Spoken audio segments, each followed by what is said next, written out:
Hey guys, we are going to be covering the topic of concavity and the second derivative test in this video.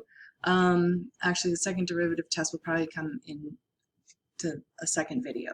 Okay, so let's, first of all, there is a video posted on Canvas. If you've not already checked that out, you should watch that. It's a video on concavity. It's kind of the intuitive concept of what concavity is and how to determine concavity. So if you have not done that yet, go to the video and watch that first, and then come back and go through this lesson with me. All right, so assuming that you have watched the video, we're going to look at this concavity test, what it means, or how we can test for concavity. If a function is concave up, the second derivative will be positive. The second derivative will be positive. And if a function is concave down, the second derivative will be negative. So here's an example. And by the way, if it's concave up, the graph will look something like this. Looks like a cup. Concave up, think of a cup. It would hold water. Concave down, think of a frown. If it's concave down, it's it would not hold water, so it'd be shaped like that. If you look at this example right here, y equals x squared, hopefully you know that that graph it's a parabola, and it looks something like this. It's concave up everywhere. And we already know that, but let's just apply this concavity test to see how this works. So what we need to do is find the second derivative. So the first derivative is 2x, and the second derivative is just equal to 2. And the second derivative is telling us something about the rate of change of the rate of change. In other words, acceleration. So we have an acceleration that is equal to 2, which means there's no variable there, so it's positive everywhere. And so that means that it's fitting this scenario. It is concave up everywhere, which you can see from the graph that it would indeed be concave up everywhere. All right, so what we're going to do to find where a function is concave up or concave down is we're going to look for possible points of inflection. And a point of inflection is a point where the graph has a tangent line and where the concavity changes. That is called a point of inflection. A point of inflection can be found where the second derivative, y double prime, is positive on one side and negative on the other side of a point on the graph.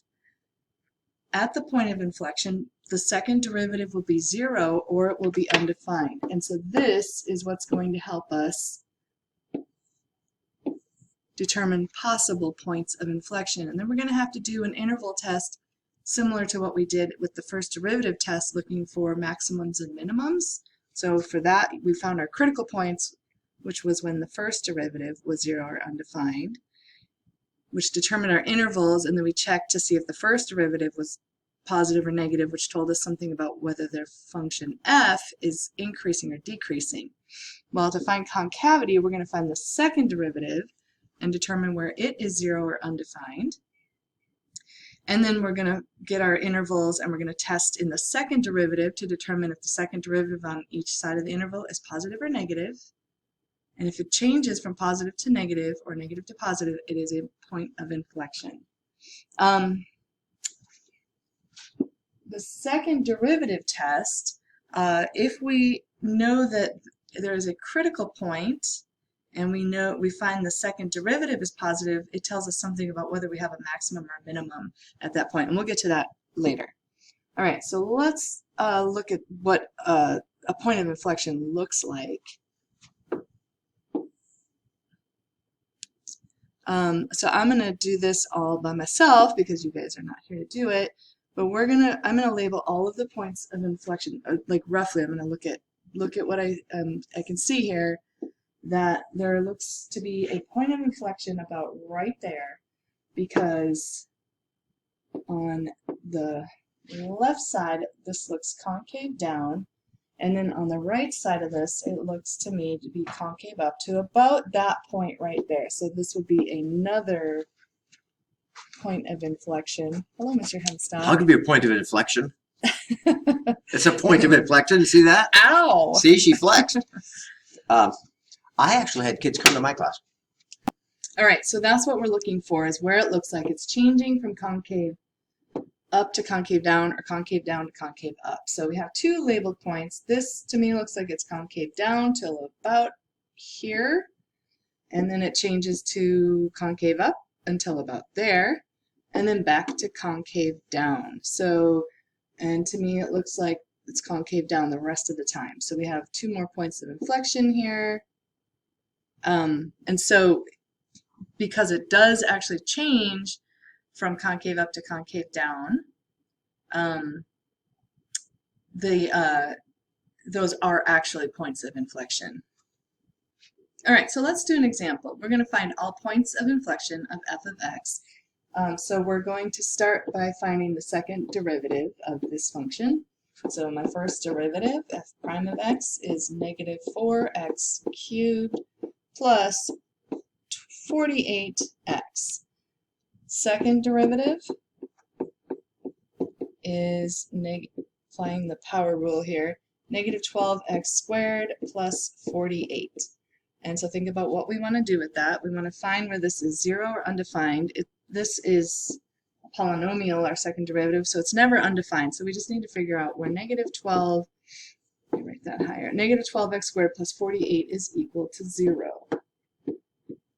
So negative 12x squared plus 48 equals 0.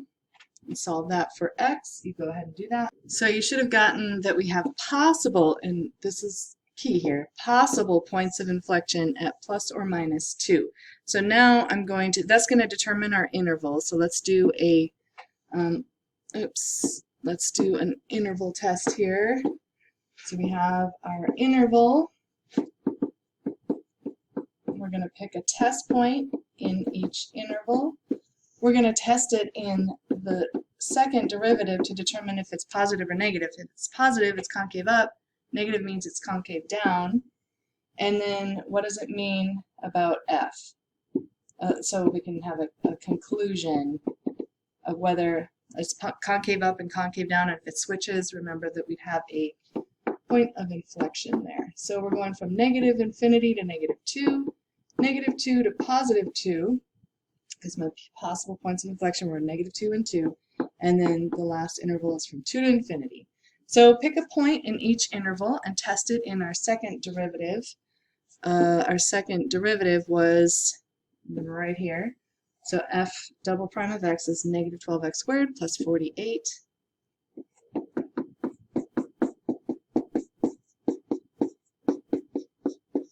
So I'm going to pick negative 3, 0, and positive 3.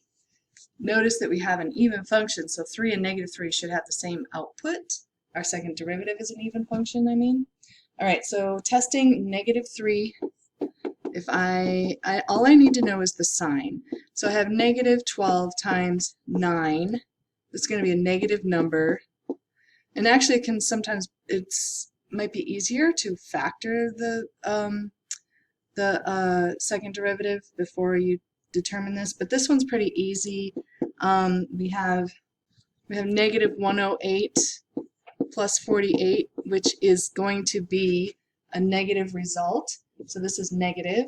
And then if we put 0, if we find f double prime of 0, we get this whole first term is 0 plus 48. That will be positive. And then putting in 3, because it's an even, this is an even function, I know that it also should be negative, because we get the same output. So conclusion means we'd have this from negative infinity to negative 2, the graph is concave down the whole entire time. And in this interval, the graph is going to be concave up because it's positive that whole entire time. And you can pick any point in that interval. You'll see that it's going to give you a positive result. And then back down to concave down, because the second derivative is negative. Therefore, we do these points, negative x equals negative 2 and x equals positive 2, are indeed points of inflection. So we have points of inflection at x equals plus n minus 2.